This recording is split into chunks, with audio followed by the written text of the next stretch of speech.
Here's why a cheater that you dated, right? And I want y'all to really hear me with this. Here's why a cheater that you dated, and that's your ex, you're no longer dating them no more, will all of a sudden, be mad when you move on from them, okay? They'll be angry and be mad and try to, ruin your relationship, sabotage your relationship when you move on. The reason why they do that is because they are narcissists, straight up. A lot of times people who are angry that you decided to do better for yourself and you decided to leave, you decided to move on from them in that toxic relationship, you have stripped them away from their power. Like, straight up. You stripped them away from their power, so they don't know how to respond. They thought that you would always stay with them. They thought that they were always going to be able to get over on you, right? Understand this, that a toxic person who is evil like that, they are not truly powerful. They're not powerful people. They're only powerful, or they only seem like they're powerful people at the time because you didn't realize how much power you had. Real talk. You didn't realize how much power you had when you were with that person.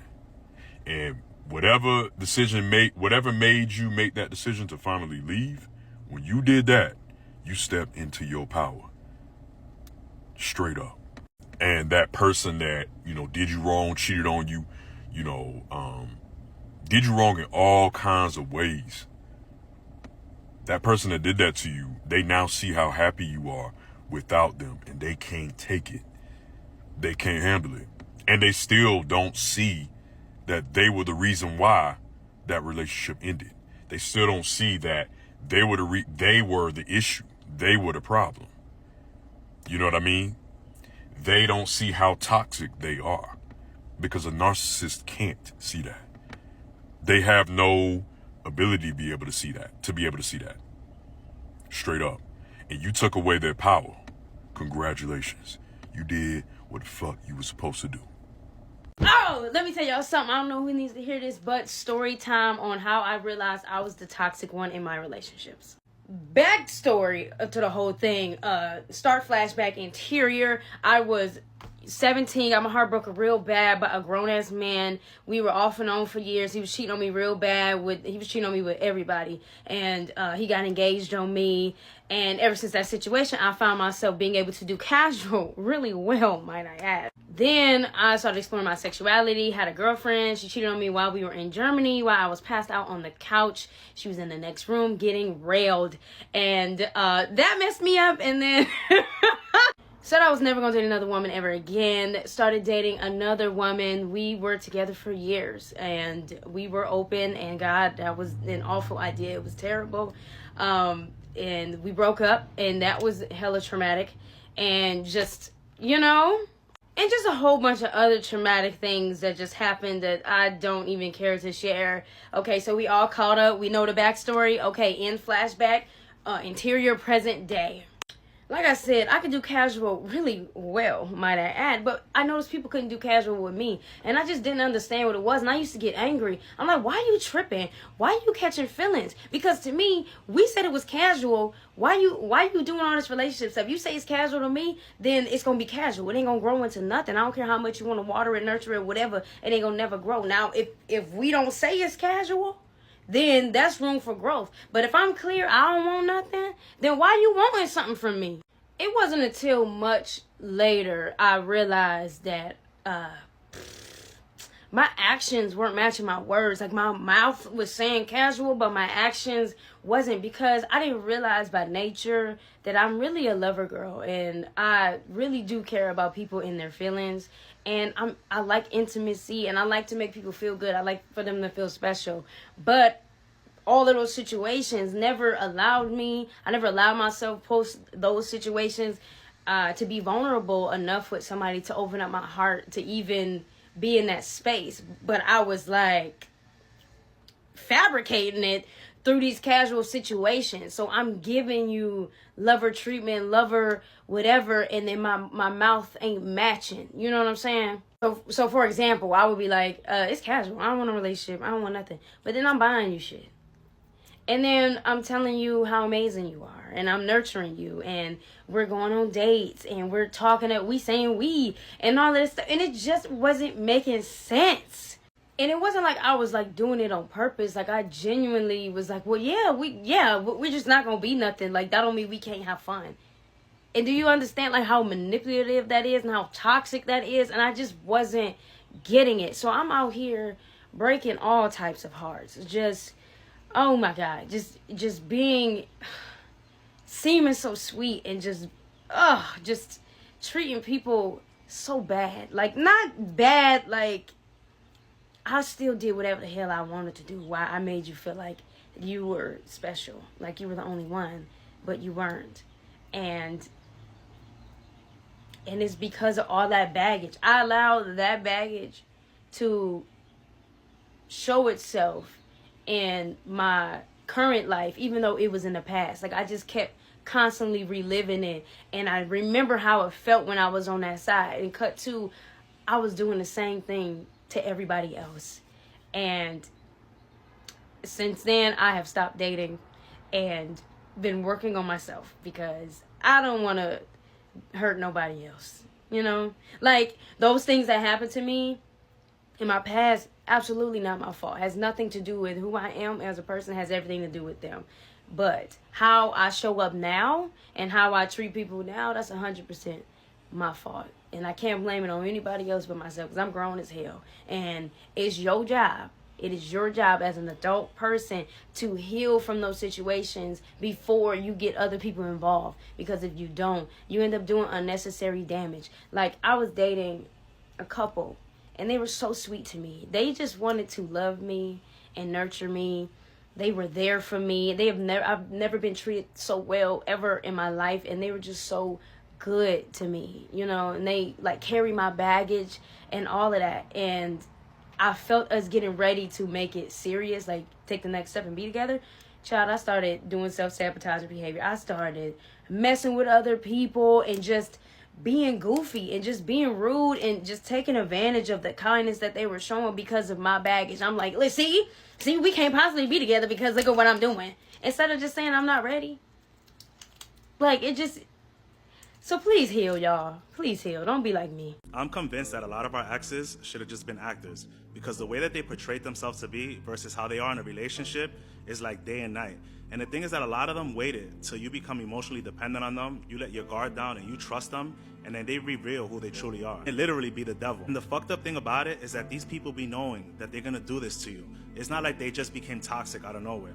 They do this to everybody that they date. But the thing is that a lot of them can't be single, a lot of them don't know how to be alone, and a lot of them haven't healed from past traumas, so they like to destroy everyone that they date. And the moment you call them out on it, oh my God, it's your fault.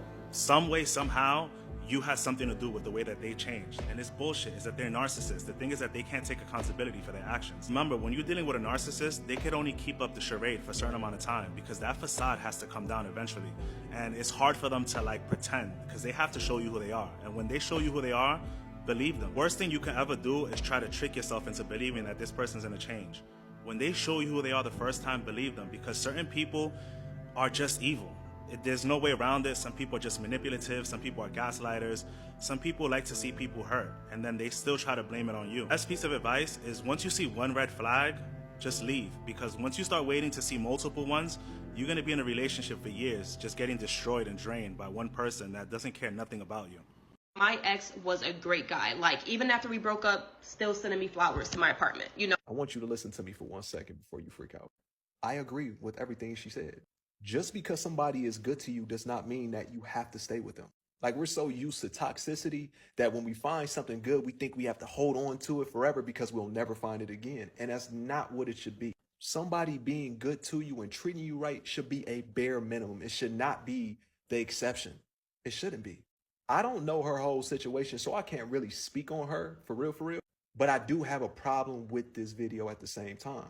Not necessarily her, but what people tend to do.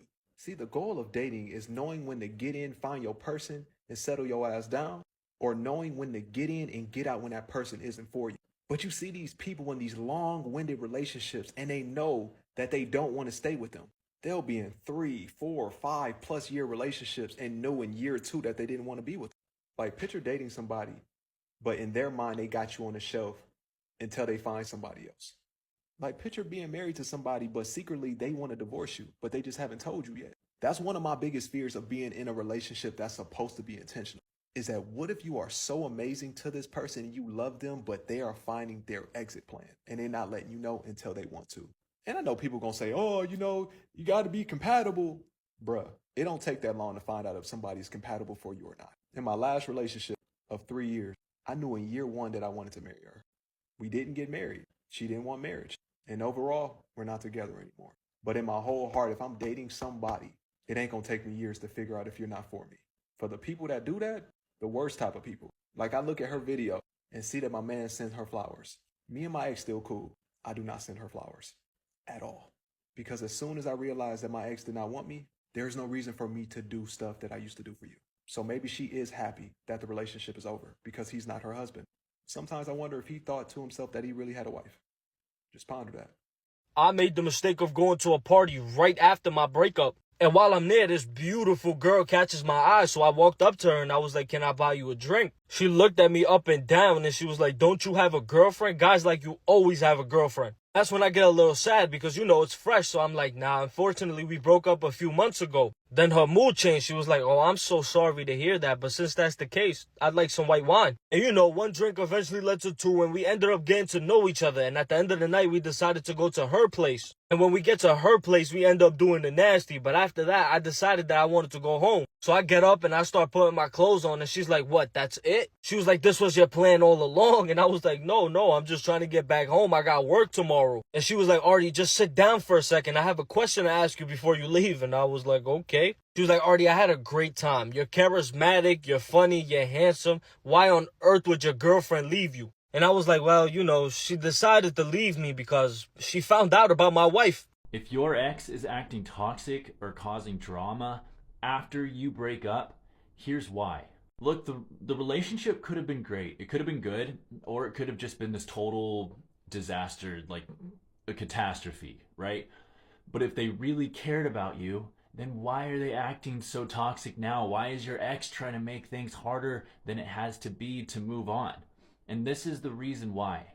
Now their true colors are really starting to show because, girl, look, it's easy for them to pretend like they're in love with you or they care about you when you're all they have.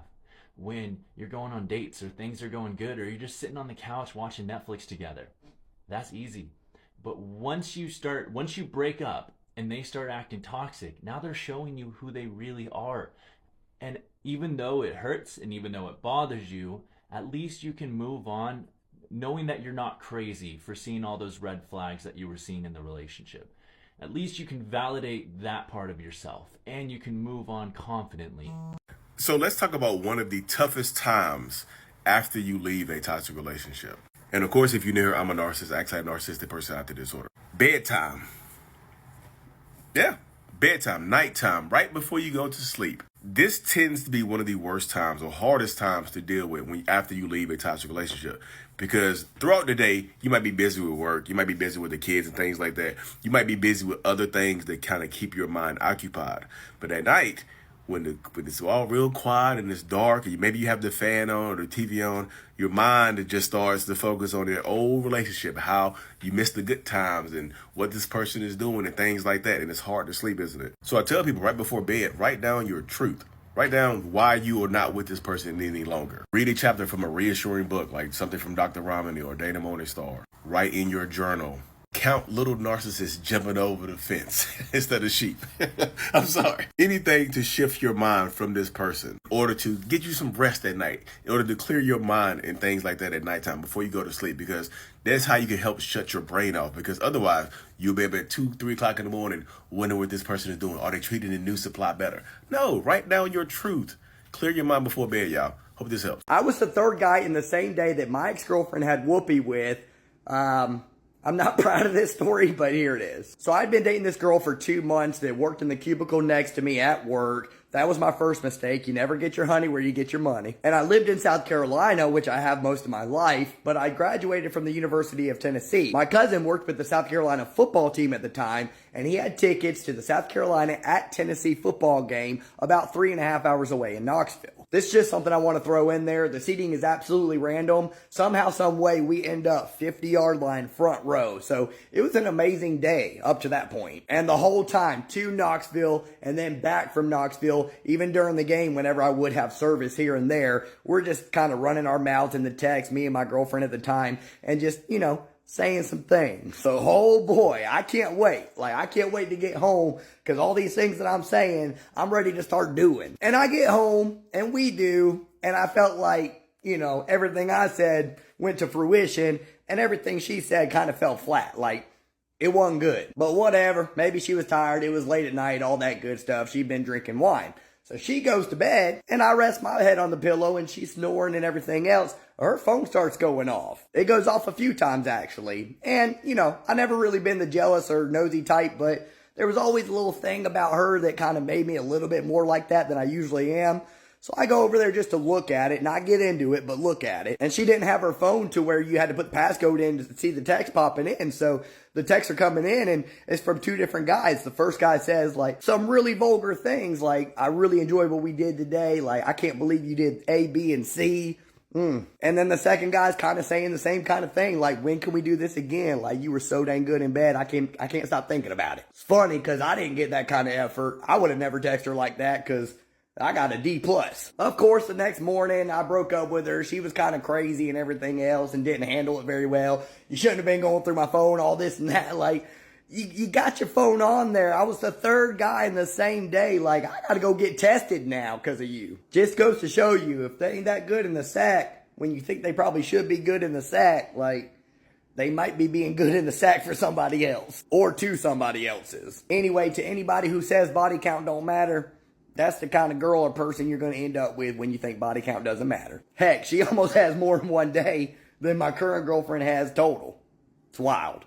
If you're in a relationship and your partner comes up to you and says that they want to break, maybe you guys have been having some problems for the past few days or something, I would just pick your nuts up and leave. That means they want to leave and they just don't have the balls to tell you that they want to break up with you. That's just so it's a little bit easier for them on that break to just kind of break away from you to where they actually can tell you, I want to break up. I have absolutely never seen a break work out in anything other than a breakup. In my personal experience and from everybody I've known in my life and talked to on the internet, I've never seen a relationship where someone just wants a break, doesn't go out and do anything, isn't breaking up, and then it gets back together and it's all lovey-dovey. And for anyone who's ever had a break and then it ended up being a breakup, in the moment, you totally believe that person. They're telling you a story as to why, I just feel this way, or I feel like you haven't, and you're like, okay, I get it, I'll be here, boom. You look back in hindsight and you're like, that didn't make any fucking sense. What was I thinking? So understand that if somebody is really down for you and really wants to be in a relationship, they're not going to want no break. They're not going to want no space. You're their person. They want to be with you. I'm telling you. If you want to break with somebody, the first thing that they're going to think in their head when you tell them that is it's over. They want to go see if the grass is greener. They want to go see what else is out there. That's crazy. For that whole time you're on a break and having your space, they're just going to be hurt. And then you put it on them. So if you get to that point where you just don't want to be with somebody anymore, just tell them. Just say, hey, I want to break up. Because you'll say, I want to break. I'm not breaking up with you. Trust me. Don't worry. And then you end up doing it. And it just crushes somebody's heart. And I've applied this mindset in every relationship I've ever been in. If a girl wants to ghost me, nope, goodbye. If you want to break, sorry, goodbye. Except for one time, you're sitting there, you're believing them. I'm not breaking up with you. Trust me, please. I'm not like that. Please trust me. And then the heart gets stepped on. And it fucking sucks a lot more. It's better off to just tell them, look, it's clear to me that you're not into this as much as I am anymore. I wish you the best, and I love you, but goodbye. The problem is? The problem is that you're so focused on having a boyfriend, a husband, a wife, a partner, somebody that you can do life with. You're so focused on having this person in your life so badly that you're not even letting God move in your single season. It's you're totally diminishing the beauty of the single season, that you're so fixated on having this partner in your life. You're one of those kids that is I need it and I need it now. That's what you're doing. And I feel if you detach yourself from this mentality and started to really appreciate where God has you right now in life, your anxiety will be a little bit better. See, a lot of us want to blame things on the devil, blame things on all these extra stuff. But a lot of us, our problems come from within, aka ourselves. So you're so fixated on living on the tomorrow, daydreaming about honeymoon and daydreaming about marrying this guy and all this extra stuff where that's all bringing you just more anxiety. And then when somebody around you finds that before you, that only diminishes and you lose hope of who and what will end up happening in your life. Am I gonna find somebody? Am I even worthy for something? Like, you're just going rampant in your mind when you're not even appreciating what God is doing with you. The reason why you're not ready for a relationship is because you're idolizing something that you shouldn't be idolizing. It's gonna come. Relax. What you should be worried about is, God, my single season is my time for me and you to grow in levels that is like, I just wake up and all I want to do is worship and praise you because of how good you've been. And I can feel your presence no matter where I'm at. I could be in the deepest part of hell and I can feel your presence. Metaphor. So for some of you, relax. But I can be anywhere and I can just feel your untangible presence because I'm so fixated and I'm so in love with you that I don't feel like I need anything else. Why are you in that level of just like, Christ, you're my everything? You're not in that level because you're analyzing a relationship when it's like, how corny is that? I love you. Don't get offended. But honestly, like, you want a man so bad, but you yet don't even have the values to obtain a man. You have all these unrealistic standards, but you yourself don't even have an inch of what you're asking for. So how about you build them? And how about you take this single season seriously, where you'll become that woman or you'll become that man that you aspire to be.